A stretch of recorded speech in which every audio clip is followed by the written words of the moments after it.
Señoras y señores, bienvenidos a Tiempo de Tertulia, programa de multidifusión que se emite en España e Iberoamérica. Hoy con el tema Sociedad y Democracia. ¿Estamos bien representados? Nos acompañan los siguientes invitados. Don Alfonso Rubio Muñoz, doctor ingeniero en informática, catedrático, diplomado en filosofía y empresario. Bienvenido. Gracias. Don José Manuel Otero Novas, patrono de la Fundación San Pablo CEU, exministro y escritor. Bienvenido. Bien allá. Don Luis Núñez Ladevece, catedrático de periodismo, director del Instituto de Estudios de la Democracia y asimismo autor. Gracias por estar aquí. Pues igualmente. Don Emiliano Moreno Franco, escritor, analista político, fundador de la Asociación Alcaldes del Quinto Centenario. Gracias por estar aquí. Gracias a ustedes. Don José Díaz Nieva, doctor en Derecho y doctorando en Historia, profesor en la Universidad de Desarrollo de Chile. Bienvenido. Buenos días. Y doña Laura Alcalá Zamora Díaz Berrio, doctora en Historia, especialista en evolución histórica de España y politóloga. Bienvenida. Muchas gracias, encantada. El hombre es un animal social. La vida comunitaria, no obstante, exige unas normas y acuerdos para que pueda ser armónica. El sistema democrático se postula, se propugna como el más recomendable, pero ¿podemos trasplantarlo indiscriminadamente a otras sociedades? Para hablar de este tema y de otros muchos, vamos a iniciar el coloquio. Y la primera pregunta es para don Alfonso. ¿Estamos bien representados? Yo creo que incluso en una sociedad que presume o presumimos España de ser una democracia madura, creo que no estamos bien representados. Pero no estamos bien representados ni por el gobierno actual, ni por el anterior, ni tampoco el anterior. Sin duda alguna, los políticos tratan de hacer sus cosas, su trabajo, lo mejor posible. Pero creo que no llegan a solucionar muchos problemas que tienen planteado nuestra sociedad española, como de otros países donde nos están recibiendo este programa. Problemas que afectan a un gran número de ciudadanos y que tienen resultados trágicos. Y han demostrado no quererlos solucionar cuando esos problemas ya han sido solucionados en otros países. Ejemplo, los accidentes de tráfico. Señores, en España, el año pasado, 2005, han muerto 3.329 personas. Otras tantas, 3.000 y pico, han quedado heridos. Más de 1.000 son casi parapléjicos. Y la sociedad, los políticos, no hacen nada por solucionarlo. Curiosamente sacan una ley que los primeros días todo el mundo cumple, pero cuando los ciudadanos descubren que no están siendo vigilados, que no hay lo suficiente policías para sancionar, pues dejan de cumplirlas. Don Alfonso, vamos a matizar luego algunos de estos puntos de vista. Don José Manuel, estamos hablando de democracia y de políticos. Usted fue político. Conoció de primera mano la transición española, la instauración de la democracia. ¿Qué ha cambiado sustancialmente en estos 30 años? Bueno, respecto de la democracia, del sistema democrático, yo creo que prácticamente no ha cambiado nada. O sea, yo creo que en estos 30 años nuestra democracia no ha avanzado, o sea, permanece tal como la establecimos. Y yo debo decir que, por supuesto, yo creo en la democracia. Yo, efectivamente, cuando muere el general Franco en España, yo he dedicado varios años de mi vida en exclusiva a establecer este sistema democrático. Estoy razonablemente satisfecho del resultado conjunto de nuestra actividad y debo aclarar que nuestra democracia, que el mantenimiento de los contenidos mínimos de nuestra democracia, a mi juicio, puede incluso merecer la pena que demos la vida por ello. Pero dicho lo cual, También quiero señalar que tanto la democracia española como todas las democracias occidentales, no conozco ninguna que sustancialmente salga del marco al que yo me voy a referir, todas las democracias occidentales hoy yo creo que tienen muy poquito contenido democrático, tienen muy escaso contenido democrático. O sea, en definitiva, cuando las generaciones futuras examinen nuestra realidad presente, verán que el pueblo pues, es convocado cada X años para seleccionar más o menos entre 2, 3, 4 candidatos cuál debe gobernarle.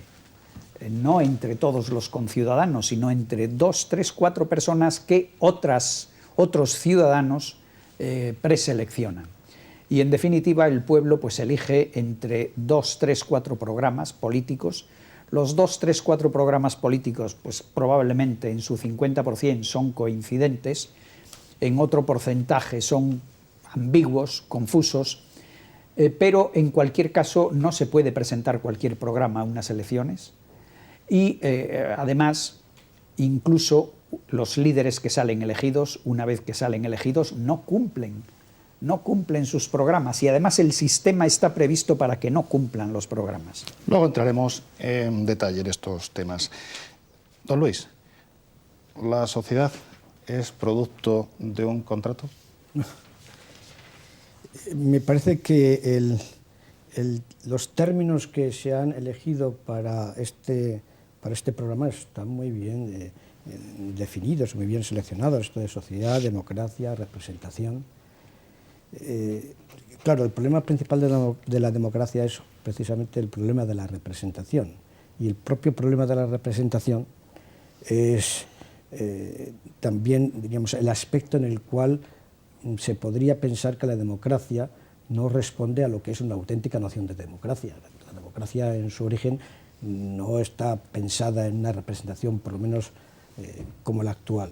La representación efectivamente se basa en algún tipo de contrato, de relación de algún tipo, una delegación, puede ser calificarse como se quiera, pero desde un punto de vista amplio se podría llamar pues, un mandato, que puede ser imperativo o no, y eso es en cierto modo una figura contractual. La cuestión que me ha hecho con relación a la pregunta es si el origen propio de la sociedad puede estar vinculado a un contrato, lo cual sí que realmente pues, es un poco distinto, y eso, la respuesta a esa pregunta da lugar a distintas concepciones de la propia sociedad y son realmente complejas. Pero lo realmente importante es el aspecto representativo.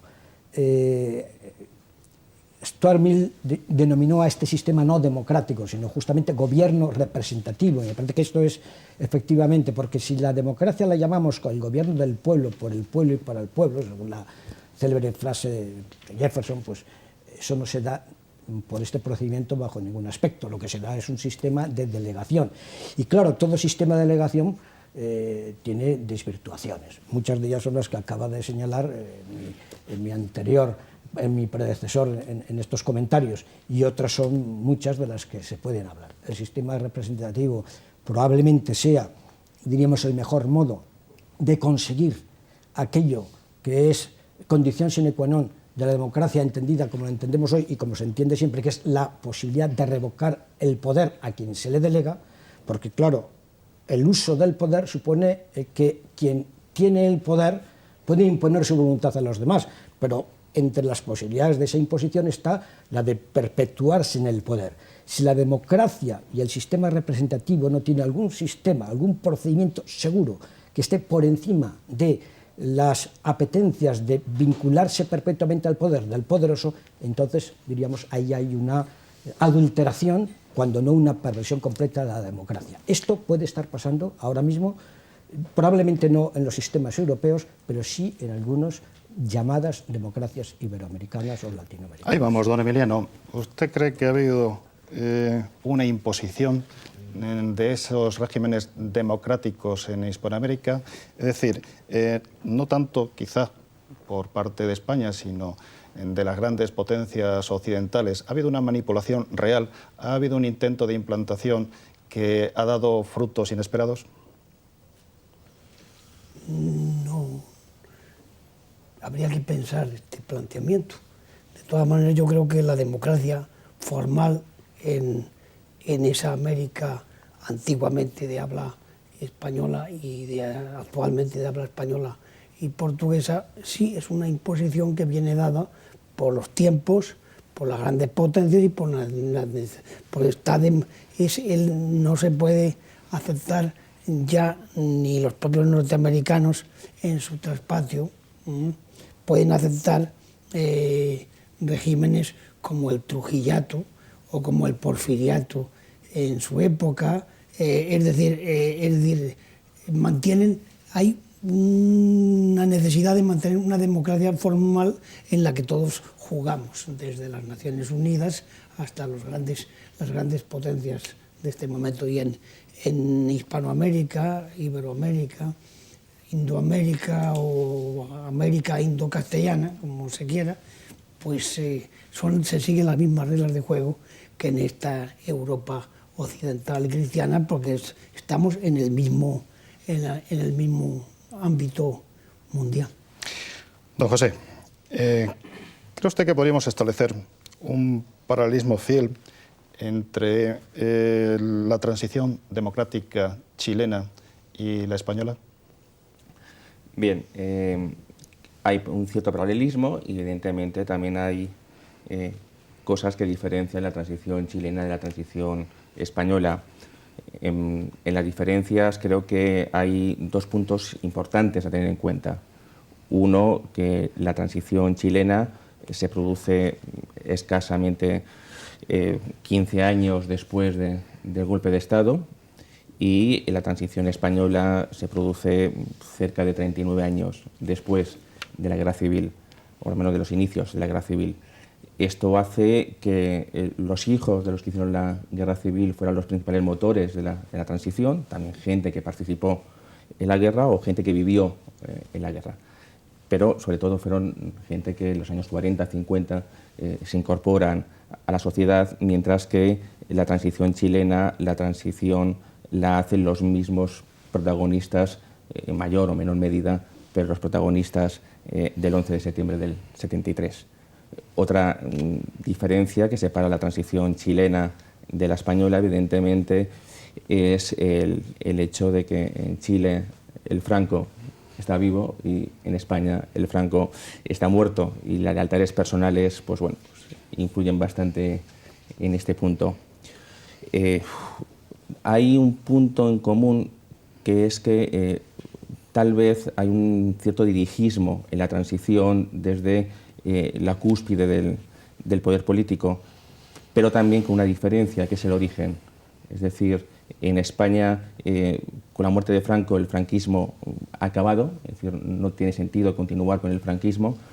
Podía haber durado 2, 3, 4 o 5 años, pero no tenía ningún sentido el continuar con ese régimen, y además la sociedad que nos rodeaba tampoco ayudaba mucho a que eso se mantuviera, mientras que en la cuestión chilena, desde los inicios del año 73, es decir, los propios manifiestos de la Junta Militar, el mismo día del golpe de Estado, ya establecían, tal vez siguiendo un poco el principio de la dictadura romana, el hecho de implantar un modelo democrático, depurado, eso sí, pero volver un poco a la situación anterior al 11 de septiembre, tratando de eliminar aquello que llevó a ese sistema.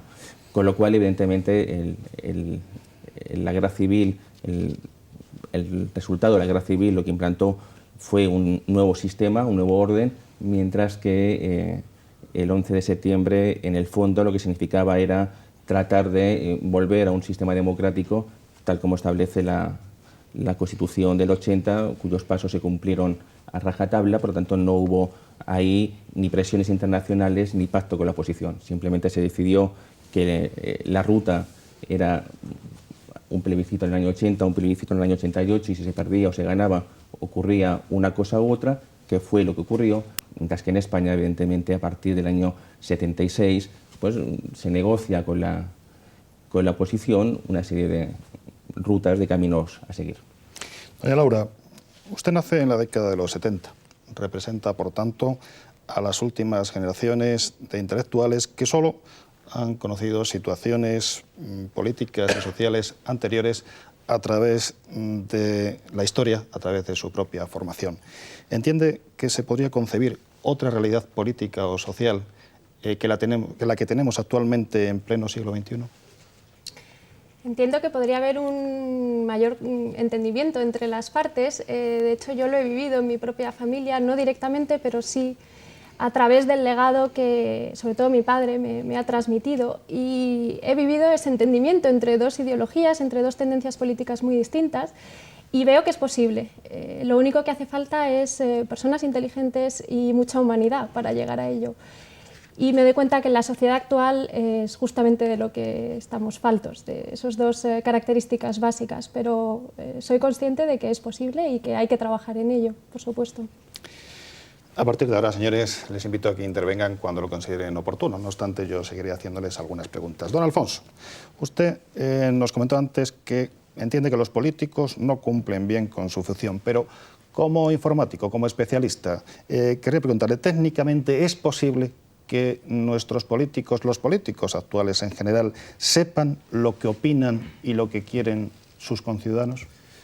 Sin duda alguna, hemos llegado a la sociedad de la información, y la sociedad de la información, dicho en breves palabras, es esa posibilidad técnica que hoy existe de que cualquier persona puede estar comunicada con muchas otras personas, sino de una forma síncrona, sí, asíncrona, que es suficiente, y puede recibir información de todos ellos sobre cuáles son sus necesidades, cuáles son sus problemas, o qué es lo que ellos piensan ante un determinado problema. Sin duda alguna, la tecnología está ahí. Pero ¿qué es lo que ocurre? Lo que ocurre es que, como aquí ya se ha citado antes, el político lo que le interesa en la democracia, y creo en la honestidad de los políticos, cuidado, o de la mayoría de los políticos, pero el político lo que le interesa a la democracia es como medio de alcanzar el poder. Ya no hay que crear guerras para alcanzar el poder. Ahora basta con utilizar esa herramienta que nos da la democracia. Pero cuando están en el poder se olvidan de hacer todo aquello que la sociedad necesita y lógicamente está a su alcance, y sus acciones de gobierno se concretan en aquello que no les va a restar votos. Vuelvo, si me permite, al asunto del tráfico, porque creo que es algo muy, muy fuerte. Señores, esta próxima Semana Santa, todos sabemos que va a haber más muertos que la matanza de Atocha. ¿Me quieren ustedes decir qué se está haciendo para ello? Se sacó una ley que se limitaba la velocidad. Tengan en cuenta que de esos 3.329 muertos del 2005, la inmensa mayoría era por exceso de velocidad. ¿Qué es lo que se está haciendo para limitar? Pues nada, hasta se atribuyen esto de decir que se van a poner unos radares en unos lugares donde va a ser conocido por todos. Pero bueno, pero usted, señor político, usted lo que pretende, insisto, me da igual el qué color, porque todos los gobiernos precedentes al actual lo han hecho exactamente igual de mal. Don José Manuel, permítame, esa aceleración excesiva, esas prisas, también las comparten los políticos, tienen demasiado interés y mucha premura en asaltar el poder, asaltar al Estado. Me estoy basando en el título de su último libro, Asalto al poder, España debe subsistir. ¿Existen, por tanto, esos intereses personales que condicionan las prisas y el interés por formar parte del sistema? Sí, el título de mi libro es Asalto al Estado, España debe subsistir. Efectivamente. Corrijo, pero con mucho gusto contesto a su pregunta. Y, hombre, si hablamos de los políticos, yo debería señalar que, en mi opinión, el problema de las carencias democráticas deriva fundamentalmente de que, en definitiva, y por mucho que digamos lo contrario, somos muy pocas las personas en el mundo, no estoy hablando de España, en el mundo, somos muy pocas las personas que de verdad creemos en la democracia. No voy ahora a remontarme a decir que hay periodos y épocas donde todo el mundo es antidemócrata y la gente pide los sistemas autoritarios y apoya los sistemas autoritarios. No voy a recordar tampoco ahora la enorme cantidad de filósofos y de pensadores que a lo largo de toda la historia se pronuncian en contra de la democracia, sino que me voy a referir a la situación actual del mundo. Un mundo que oficialmente es demócrata, pero demócrata absolutamente, sin discusión ninguna. Sin embargo, por ejemplo, tomemos pues uno de los más característicos filósofos y politólogos actuales, un señor del centro-izquierda aproximadamente, del centro-izquierda italiano, Giovanni Sartori. Cojamos sus últimas obras, incluida la última obra del año 2005, el Homo Videns. Bien, o sea, el señor Sartori ahí, en contra del criterio tradicional que decía, hombre, tenemos que vivir una democracia representativa, porque la democracia directa griega hoy es imposible dada la complejidad de nuestras sociedades, Sartori dice lo contrario, dice hoy es perfectamente posible la democracia directa, y enlazo con lo que acaba de decir Alfonso, mi antecesor. Hoy es perfectamente posible, los avances de la técnica permiten conocer las decisiones y los puntos de vista de todos los ciudadanos. Pero, dice a continuación Giovanni Sartori, Dios nos libre, porque en definitiva hay que tener en cuenta que las personas informadas en una sociedad de los asuntos políticos, dice él, están entre el 10 y el 25%, y de ese 10-25% de personas informadas, solo un 3% tiene capacidad para dar una opinión, de tal manera que Dios nos libre de que llevemos la decisión al pueblo, lo cual naturalmente, si usted lo analiza, tendrá que llegar a la conclusión de que este señor no cree en la democracia. Si la democracia es el poder del pueblo, la soberanía popular, etc., este señor no cree. Pero no tenemos que ir a los filósofos, ni tenemos que ir muy lejos. En España tenemos, y no voy a hacer crítica política de nadie porque yo estoy al margen de la política activa, tenemos en las semanas últimas, tenemos un fenómeno relativamente reciente, que el líder de la oposición pide en una determinada materia un referéndum. Quiero que el pueblo opine. Y bueno, y está recibiendo pues una luz de descalificaciones diciendo eso es un golpe de Estado, eso es anticonstitucional, eso es antidemocrático. ¿Cómo se puede decir que pedir la opinión al pueblo sobre un tema importante es antidemocrático? Bueno, esto revela que es verdad que nuestras clases políticas en gran medida, no todos, pero en gran medida no creen de verdad en la democracia. Yo luego, a lo largo del debate, matizaré y propondré soluciones. Don Luis. Yo seguiría con este tema. Seguiré usted, pero permítame que le introduzca nuevas posibilidades al tema. Es usted autor de un par de libros realmente interesantes y muy acordes con los temas que estamos tratando. Uno, si no recuerdo mal, se titula Identidades humanas, conflictos morales en la sociedad. Y el otro, La ficción del pacto social. Me interesa que ahonde usted en lo que considere, pero que también nos hable de esos problemas de identidades nacionalistas y del comunitarismo. Eso es saltar, diríamos, casi por un océano de diferencias, ¿no? Voy a tratar diríamos, de satisfacer los dos objetivos, porque me parece que lo que ha dicho mi antecesor, el señor Otero Novas, es muy interesante y que plantea problemas que merecen una reflexión. Sobre todo, el problema principal, yo creo que Ortega lo definió muy claramente. Dijo que había dos preguntas importantes en la política que tenían dos tipos de respuestas diferentes. Una es, ¿cuál es, digamos, el procedimiento mejor de gobernar una sociedad? Y la respuesta a esa pregunta, mejor o al menos el menos malo, es la democracia. Y otra pregunta es, ¿hasta dónde tiene el gobernante poder? ¿Cuáles son sus límites? Si puede hacerlo todo. Y la respuesta a esa pregunta se llama liberalismo, o por lo menos, diríamos, para evitar, porque la palabra liberalismo también puede tener muchas interpretaciones, margen de libertad o contornos de libertad en los cuales el ciudadano puede actuar libremente.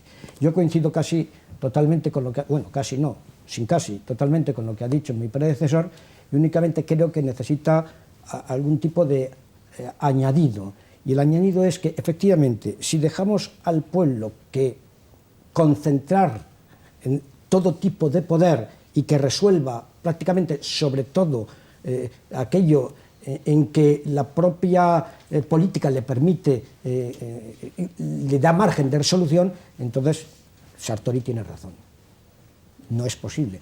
La cuestión es que la democracia y, diríamos, las competencias del poder tienen que ser limitadas.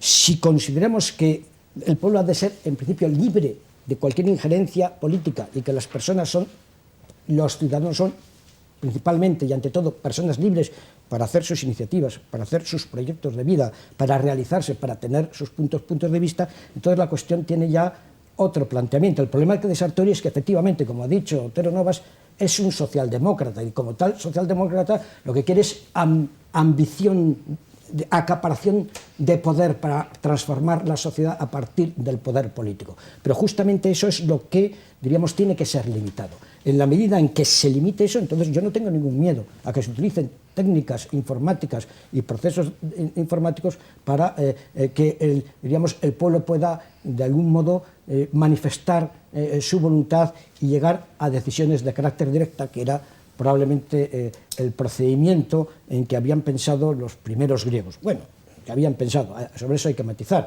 La democracia griega, y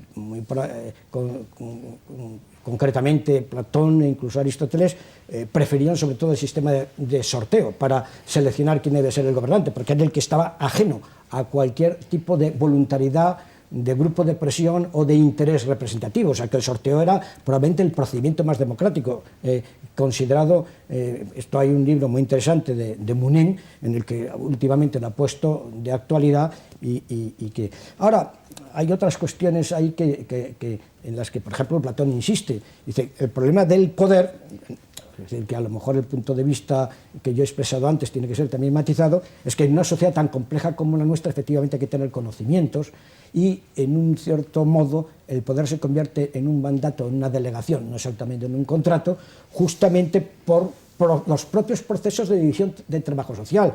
De mismo modo que un arquitecto difícilmente puede ser médico, pues, o que un informático difícilmente puede ser un piloto de Fórmula 1, pues también, y por las mismas razones, en una sociedad compleja, tiene que haber funcionarios especializados y no toda persona tiene capacitación para poder, diríamos, gobernar o poder dedicarse a las tareas de gobierno de un modo casi, como en estos momentos ocurre, profesional. O sea que todo resulta complejo, todo resulta matizable, pero en principio me parece que lo fundamental es comprender que junto a la idea de democracia como autogobierno del pueblo por el pueblo, lo cual es en sí mismo prácticamente utópico, está la idea de limitación del poder del gobernante, porque ese poder tiende a ser avasallador, tiende a ser abarcador y al final puede acabar en ser, incluso por procedimientos democráticos, a ser totalitario. Perfecto. Si le parece, luego volveremos sobre el segundo tema que le planteé de los nacionalismos. Don Emiliano, estamos hablando de cómo nos aferramos al poder. Usted mencionó antes términos que habían acuñado grandes dictadores, grandes o pequeños dictadores, Trujillato, Porfiriato, Crispulato. De verdad tenemos esa ansia, esa necesidad de poder. De verdad, cuando llegamos a tocar esas altas esferas de decisión, altas, medianas o pequeñas, es imposible que salgamos por nuestra propia voluntad de esos núcleos de toma de decisión. Tema muy difícil. Aquí hay personas como José Manuel, que ha sido ministro, político ejerciente, que podría contestar mejor que yo, que mi labor, mi deseo, mi meta, mi aspiración no ha sido el poder político. Pero el poder político es una apetencia universal y el pueblo lo admira, lo critica, pero al mismo tiempo, gracias precisamente a los medios de comunicación, le entra esa sensación en su casa y participa de esas ansias y apetencias de partidos políticos, de grupos de presiones y demás. Es un tema que está metido en todos los hogares y en todas las casas en este mundo en el cual los medios de comunicación se nos colocan a través fundamentalmente de la televisión en nuestras casas, ¿no? Es un tema el poder, yo creo que muy poca gente renuncia al poder. Creo que fue únicamente Carlos V, el gran emperador de América y de España, el primero, que supo renunciar al poder. No sé si oportunamente o lo debiera haber hecho antes, supongo que ese es un tema largo. Los grandes hombres fuertes, precisamente, Kemal Atatürk se murió muy pronto y por eso los turcos lo adoran. Es decir, el problema del poder es perpetuarse, aunque muchas veces eso de que corrompe de Loreyton y de la famosa frase, fundamentalmente estupidiza y cretiniza con la colaboración fundamentalmente de los medios de comunicación. No hay más que ver en una recepción de políticos y de antiguos políticos, en cuanto aparecen los señores de la televisión, todos empiezan a tusarse, a poner su mejor perfil de moneda romana. Todo el mundo estamos influidos por ese tema. Don José, vamos a plantear otra cuestión para el debate. Actualmente está muy en boga el tema del indigenismo. Es como fruto de ese intento de implantación, a veces artificial, a veces forzada, de las democracias, fundamentalmente en Iberoamérica. Es una pregunta que casa perfectamente con lo que veníamos discutiendo, o al menos dos de los contertulios. No creo que sea un problema de adaptación de la democracia en América, porque al fin y al cabo la democracia es algo occidental, América es la cultura occidental y el indigenismo es algo forzado y casi, si se me apura, invento occidental. El problema es el de participación. El problema es, tal vez hablamos de democracia y tal vez el problema es plantear qué es democracia. No voy a hacer una teoría de la democracia, pero sí quiero recordar, al menos a alguien bastante estimable para mí, cuando hablaba de la partitocracia. Es decir, no estamos en un sistema democrático, estamos en un sistema partitocrático. Es decir, en un sistema falsamente democrático, secuestrado por los partidos políticos, en el cual se produce una división entre la sociedad y los partidos políticos. Por eso, tal vez, un sistema democrático más social, donde la sociedad tiene un papel más importante, donde los clubes sociales, amigos, las damas del sur, los amigos del rifle o los amigos del Pato Donald, como en Estados Unidos, y sociedades como la española, donde las sociedades, los grupos sociales apenas existen, donde la militancia de los partidos políticos es baja, donde cada 4 años votamos, donde da igual que votemos o no votemos. Quiero recordar aquel referéndum de un estatuto autonómico, quiero recordar que el gallego, porque me toca muy de cerca, donde cerca del 70% de las personas se abstuvieron. Es decir, ¿cómo se puede aprobar un estatuto de autonomía o aprobar cualquier cosa cuando un 70% de los ciudadanos no votan? Es decir, si se hace un referéndum, evidentemente es para hacerle caso, no que sea orientativo, pero creo que también se debería introducir limitaciones o cuotas en el cual, a partir de una votación determinada, si no se alcanza, pues ese referéndum no fuera válido. O, cómo no recordar, esos referéndums habidos en Francia y en algún país del norte de Europa sobre el tratado o no de la Unión Europea. Es decir, hay que hacer tantos referéndums como sean necesarios hasta que salga el referéndum que queremos. Es decir, mire, oiga, las cosas no juegan así. Entonces, creo que gran parte de eso, la culpa lo tiene, digamos, se puede traspasar a lo que ocurre en América con el indigenismo.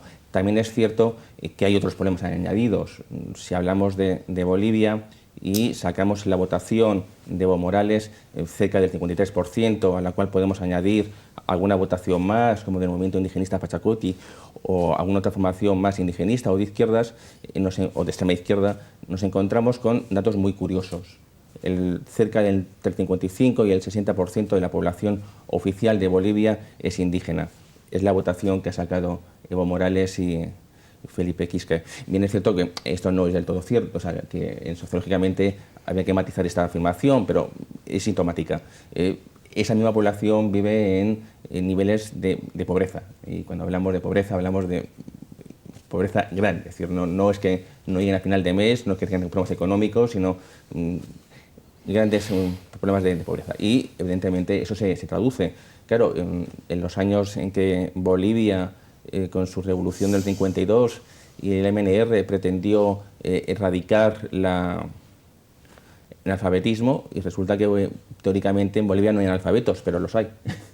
Cosa curiosa, entonces los datos oficiales no se corresponden con los reales. Y entonces todo eso juega. En Bolivia el factor económico es importantísimo, Sí. pero realmente es un país rico.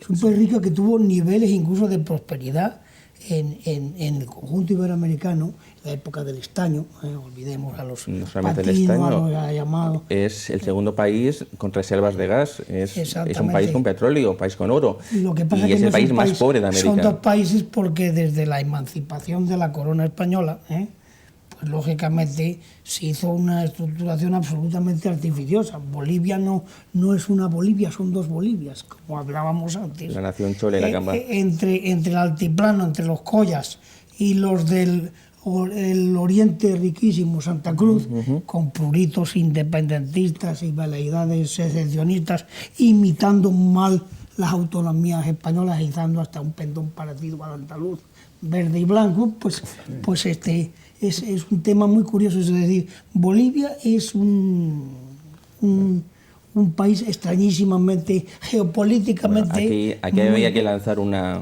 lanza en favor de los habitantes de Santa Cruz de la Sierra, el único himno hispanoamericano donde se menciona la madre patria. Pero lo van a suprimir en cuanto unos criollos que van a propiciar el indigenismo porque por conveniencia, y conozco a alguno, como el señor Bedregal, que ya está dispuesto a colaborar, de presidente de Comibol y otros, está dispuesto a colaborar con los indigenistas. Bueno, también nuestro embajador en una época socialista, el señor se ponía un chullo y un ponchito y bailaba, el señor Carmelo Angulo, es decir, que todos nos indigenizamos cuando nos conviene. No solamente le mandamos nuestro médico particular a don Evo Morales. Los intereses de la, ¿cómo se llama?, de Repsol y yacimientos petroleros fiscales son muy importantes. Y no vamos a recordar eso. Hacer nuestra política con ese mundo hispanoamericano que tanto invocamos, en torno a los 12 de octubre especialmente, siguiendo pautas del colonialismo comercial norteamericano europeo, creo que es un error. Nosotros no podemos hacer lo de los americanos, es decir, los intereses de la Repsol, los intereses de España, los intereses de la Repsol son otra cosa, y los intereses culturales y anímicos y personales de España, incluso de la corona, que es el aglutinante, y de coste que hay un sentimiento monárquico subyacente en las masas indígenas, que yo lo he visto por lo menos en algún país, porque queda el viejo recuerdo del tata rey de España lejano, protector y amigo frente al criollo directo, hijo de blanco y explotador directo. Eso lo has comprobado tú en Bolivia.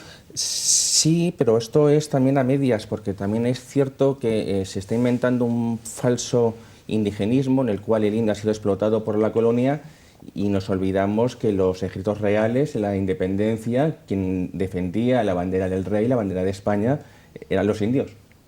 Sí. Quienes explotaban a los indios eran los criollos, que eran los que querían independizarse. Y abundando en lo que dice, en el Perú insurgente y serrano, la gente mantiene un lejano, luego convertido o reconvertido por los caudillos de la emancipación, los Santander, los Bolívar y los Santa Cruz en Bolivia, convertido en caudillismo personal, pero realmente viene del dominio lejano, distante, paternal de la corona. Estamos de acuerdo en eso, no sé si. Sí. Entonces es verdad que en Ayacucho había más indios en el ejército realista que en el independentista. Y también es verdad que en Ayacucho, un cuarto de hora antes, se reúnen simplemente para pactar la batalla. Y ocurre la anécdota que conocerás del general ecuatoriano, que terminado un rato mantiene la afición, se baja del caballo, se sienta al pie del caballo y dice: ya estoy harto de esta pendejada, se acabó.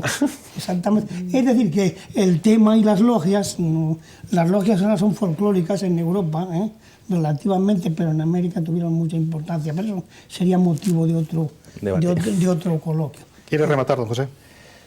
No, simplemente eso, decir que tal vez el problema del indigenismo en sí, como uniendo un poco al debate, sea el problema de la participación ciudadana en los sistemas democráticos. Es decir, yo creo que en los sistemas continentales, en Europa o en los sistemas americanos, quitando tal vez el norteamericano y algo menos el inglés, el británico, lo que pasa es que la sociedad va por un sitio, los políticos y el aparato del Estado va por otro sitio y rara vez casan los intereses de unos y de otros, o rara vez, digamos, se implica la sociedad en los temas de debate interesantes. Lo que no se puede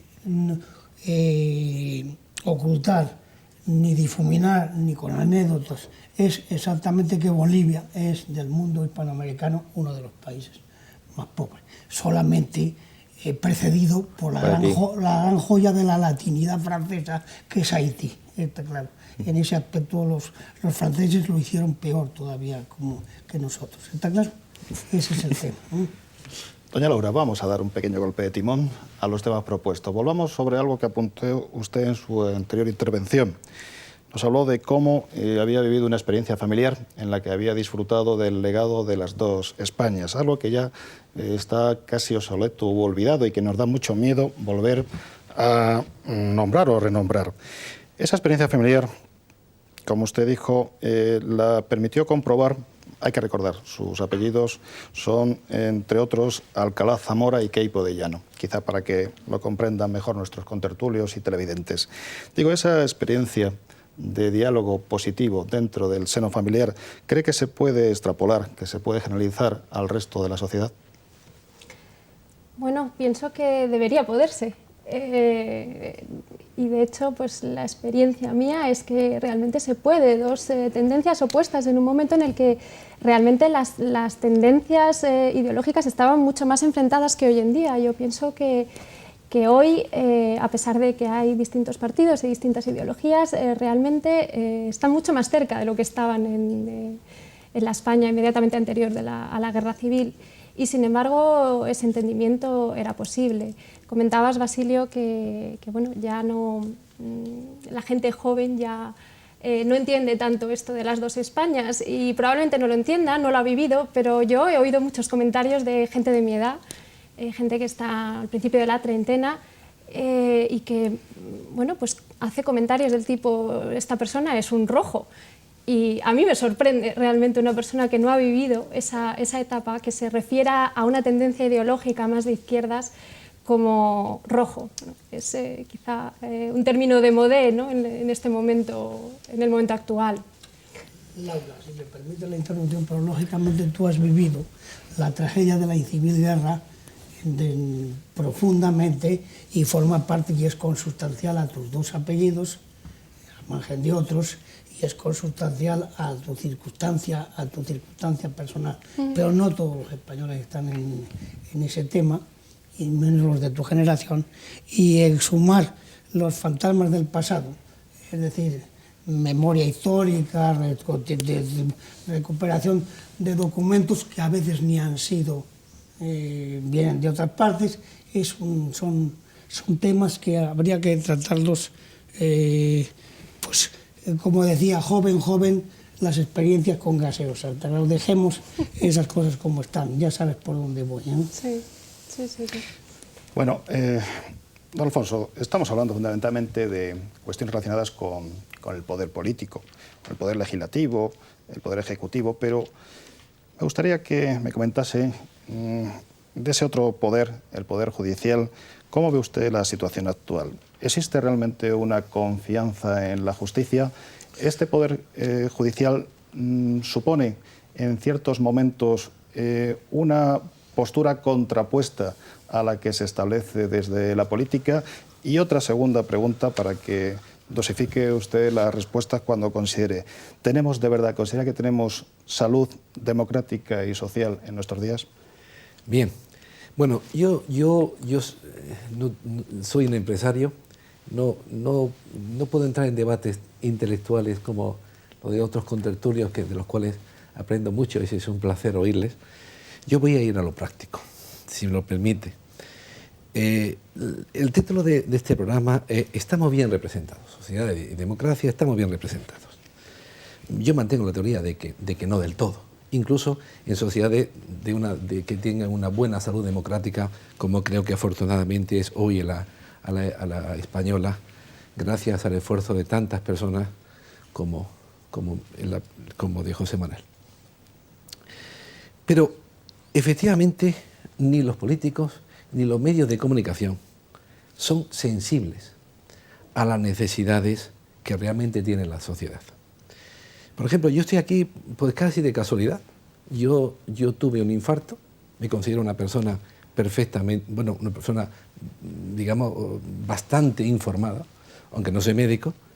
Yo tuve un infarto y tardé como 10 horas en el hospital porque yo no podía suponer que estos síntomas tan leves, tan suaves, señores, sepan que un infarto no duele. Por eso se muere tanta gente. A mí nadie me había, en los medios de comunicación, en la sociedad, nadie me había informado de cuáles son los síntomas de un infarto. Yo he hablado con muchas personas, de directivos, presidentes de empresas, que no lo saben tampoco. Hay esa creencia de que duele el brazo izquierdo, señores, es mentira, el brazo izquierdo no duele en la inmensa mayoría de los infartos. Bueno, pues la sociedad sabe que este año, los políticos saben que este año van a morir muchos miles de personas en este país, que si llegaran a tiempo al hospital salvarían su vida. No dan la información de los síntomas, que son muy fáciles de reconocer. En cambio, ¿cuánto sabemos de la rodilla de Ronaldo? ¿Cuánto sabemos de la bebida, que es la chispa de la vida? ¿Y qué poco sabemos de esto? Eso es una traición a la democracia. Eso es no ejercer correctamente la democracia. Eso es haber utilizado la democracia como medio para obtener el poder. Y luego olvidarlo. ¿Por qué? Porque claro, si todos esos síntomas se dijeran, en algún momento habría mucha gente en la unidad de urgencia. Entonces lo más correcto es callarse, para que las urgencias vayan solamente el que casualmente va, como yo, y casualmente salvará la vida. Pero otros miles de personas van a morir por falta de información. Señores, qué fácil es decir a una persona cuáles son los síntomas con los cuales en un porcentaje importante puede estar siendo objeto de un infarto. Esto es lo que decía de la salud. De la justicia, bueno, en encuestas que se han hecho, dicen que la institución más valorada en nuestra democracia es la corona. Yo me sumo a esa opinión, por supuesto. Y la menos valorada o de las menos valoradas es la justicia. Estos días se ha dicho que el 74%, una encuesta que se ha realizado, que se ha publicado en los telediarios de España, que el 74% de los españoles creen que no se aplica bien la justicia. Y el 84% no tienen confianza en la justicia, entre otras cosas, por su lentitud. Es misión de esos políticos que un ciudadano, que el 84% de los ciudadanos crean en su justicia, porque creer en su justicia es creer en su sociedad. Eso lo ignora, Entonces, estamos bien representados. Voy a lo práctico, sigo con lo de antes. No estamos bien representados. Señores políticos, si alguno de ustedes me oye, señores televidentes, si alguno de ustedes puede reflexionar sobre el papel, exíjanle a los políticos que ejerzan, que sepan que están ahí por nuestro voto y para nuestro servicio. Están haciendo una democracia representativa. La auténtica democracia a la que más se ha desarrollado, porque a lo que había en Grecia, señores, aquello no era una democracia, por Dios. Allí solamente podían votar unos cuantos. Y luego, además, como uno de estos contertulios decía, luego se elegía por sorteo. Eso no es democracia, eso es romanticismo. Don José Manuel, ya que no ha terminado de responder don Alfonso a la segunda cuestión, ¿usted considera que actualmente disfrutamos de una salud democrática y social aceptable? Contestaré a esa pregunta, pero antes permítame que complete, que complemente, no contradiga las opiniones de nuestra compañera Laura. Es una reflexión española, pero yo creo que es válida en general para todo el mundo. Efectivamente, en España, cuando muere el general Franco, conseguimos hacer una constitución por consenso para evitar que vuelva a estallar la guerra civil, lo cual quiere decir que las dos Españas se ponen de acuerdo. O sea, ese fue el gran mérito de la transición, poner de acuerdo a las dos Españas. Bueno, yo que he trabajado mucho en ello, pues siempre me he preguntado, ¿de verdad, esto fue un mérito nuestro? Hombre, algún mérito habremos tenido los que lo hicimos, pero ¿de verdad fue un mérito nuestro o fue el resultado de una situación?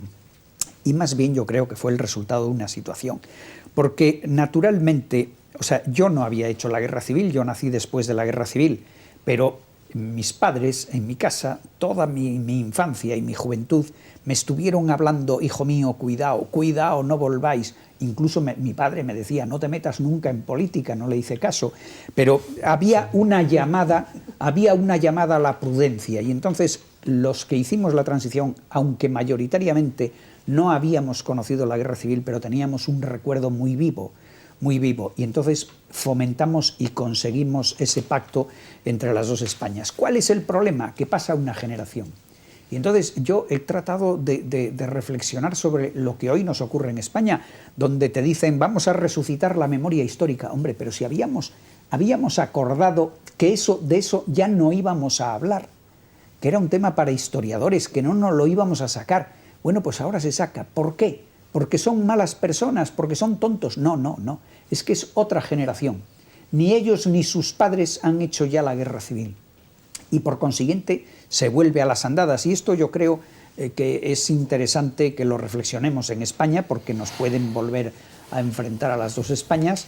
Y bueno, y hay síntomas de que hay cosas que efectivamente están resucitando, pero que puede ser una lección también para el resto del mundo. Luego, si quiere usted, contesto a la segunda pregunta o contesto algo. Bueno, yo creo que efectivamente la situación democrática no es muy halagüeña. Yo recuerdo que el año pasado las Naciones Unidas, o una organización de las Naciones Unidas, publicó, me parece que en Lima, el resultado de una encuesta sobre la democracia en América, donde resultaba que la mayoría de los encuestados contestaban que la democracia es secundario, que primero quieren solucionar otro tipo de problemas, lo cual, bueno, a las Naciones Unidas le alarmó, etcétera, etcétera. Yo creo que quienes de verdad tenemos fe en la democracia, tenemos que dedicarnos a profundizar en los fundamentos de la democracia, más que en la democracia misma. Persona humana, dignidad de la persona, igualdad sustancial de la persona, derecho a participar, etcétera. Porque llegará un momento, como han pasado en otras etapas de la historia, llegará un momento en que los enemigos de la democracia le dirán al pueblo, les han estado engañando a ustedes. Y en ese momento será necesario que estos fundamentos estén bien enraizados para evitar que después de ese ataque, que se producirá, sin duda se producirá, después de ese ataque no volvamos a los totalitarismos del último ciclo. Eso será necesario, pero será necesario también para que nuestra democracia actual pueda autentificarse. Yo, después de muchos análisis, yo he llegado a la conclusión de que no estamos viviendo, si queremos clasificar seriamente, no estamos viviendo en democracia, estamos viviendo en un régimen mixto, monarquía, aristocracia, democracia, que por cierto era el ideal de Aristóteles y el ideal de muchos filósofos. Yo creo que de verdad estamos en eso, y quizá no sea malo que estemos en eso. Pero deberíamos autentificar la democracia. Autentificar la democracia significa, por ejemplo, tenemos que preocuparnos de que quepan otras alternativas para presentar a las elecciones, además de las que constituyen los partidos políticos principales, cosa que hoy es teóricamente posible, pero prácticamente es absolutamente imposible. Una cosa. Otra cosa, y esto tiene relación con ustedes, los que están en el mundo de la comunicación, necesitamos imperiosamente que los inputs de los medios de comunicación, los inputs de los medios formativos, sean establecidos en los países con equilibrio, y ahí necesitamos que los poderes públicos incluso corrijan la espontaneidad de la sociedad, porque no puede haber una democracia cuando el bombardeo al que es sometida la población en la escuela, en los medios de comunicación, etcétera, están sesgados. Es necesario que todas las sensibilidades que hay en un país tengan sus escuelas y tengan sus medios de comunicación. Y si no, no nos engañemos. Entonces la democracia, el elemento democrático de nuestro régimen mixto estará muy mal. Don Luis, retomamos el tema que le propuse anteriormente. Hablamos un poquito de esos... Con el indigenismo, en cierto modo, o sea, que ya no me importa, es decir, que... Pero no olvidemos que nuestras tribus son los euskaos y los gareuscos, y ese es un tema importante. El indigenismo lo tenemos aquí también, ¿eh? Un componente o lingüístico o etnorracial, que es la base del indigenismo amerindio, o, por decirlo de alguna manera. Y yo sé que estoy sacando de contexto el tema y trayéndolo a la vieja... No estás sacando de contexto, lo único que estás haciendo simplemente es, no sé, presuponer algo que yo todavía, de lo que yo todavía no he hablado, bueno, pero sacar del contexto no. Diremos que me he valido de una argucia para plantear un tema que va unido al respeto por la corona. No hay respeto por la corona como tal sistema. Hay respeto por la corona y eso es importante y eso es muy positivo para el conjunto de los pueblos de las Españas, simplemente porque ellos representan la unidad. Y eso es lo que nuestro jefe de Estado ha sabido interpretar magníficamente. Exactamente, la corona de por sí, además, nuestra generación, José Manuel lo decía, no fuimos educados precisamente en un fervor monárquico absoluto. Eso discrepo. Cuando digo la corona, ya sabemos lo que estamos hablando con la corona. Estamos hablando de don Juan Carlos, estamos hablando de doña Sofía, estamos hablando de don Felipe. Esas personas supieron hacerse con el amor y con el respeto de toda una sociedad, de todas las clases, de diferentes estratos sociales y culturales, supieron hacerse aún a pesar de que este país, como decían muchos, era profundamente republicano. Ese es el gran valor de la corona. Tanto fervor, don Alfonso, don Emiliano, no comparto tanto fervor. Permítame, simplemente creo hay que reconducir que el tema. En la jefatura de Estado vamos a monopolizar. Permítanos retomar el orden anterior de intervenciones. No ha terminado don Luis. Termine usted, don Luis. Pero sí, mi parte, creo que aquí tiene que haber espontaneidad, de que si no, el someter esto a normas y reglas de tráfico, aunque a lo mejor a Alfonso le gustan, yo tengo sobre esto también ciertas precauciones. Es decir, a mí, yo comprendo... Quiero decir que las personas son responsables de sus actos, volviendo a un tema, y si alguien conduce a más de 120 por hora, el principal responsable es él.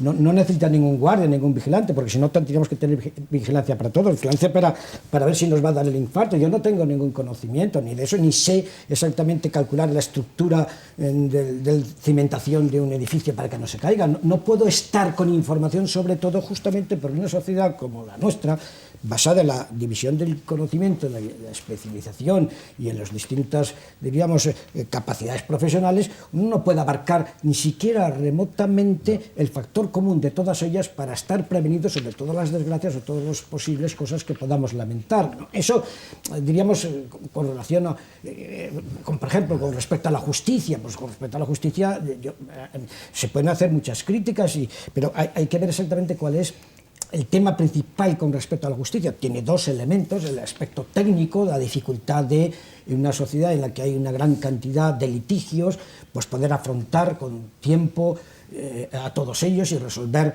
diríamos, las reclamaciones entre las partes. Bueno, pues desde el punto de vista técnico, nuestra justicia tiene pues muchos, diríamos, inconvenientes y probablemente muchas debilidades. Ahora, desde el punto de vista de lo que es el aspecto esencial, lo que es democráticamente lo que interesa, si hay una justicia independiente del poder político ejecutivo, que es el auténtico poder, o del poder legislativo, bueno, pues yo creo que una cosa es la percepción del ciudadano y otra cosa, diríamos, es el análisis. Está bastante todavía, y esperemos que se mantenga aquí y probablemente en otros países. Yo no lo diría de todos. Por ejemplo, en un país como Argentina, donde los jueces son elegidos por el poder ejecutivo, pues yo ya entiendo que ya no hay una auténtica división de poderes, o por lo menos una separación de poderes que puedan contraponerse y que puedan actuar unos.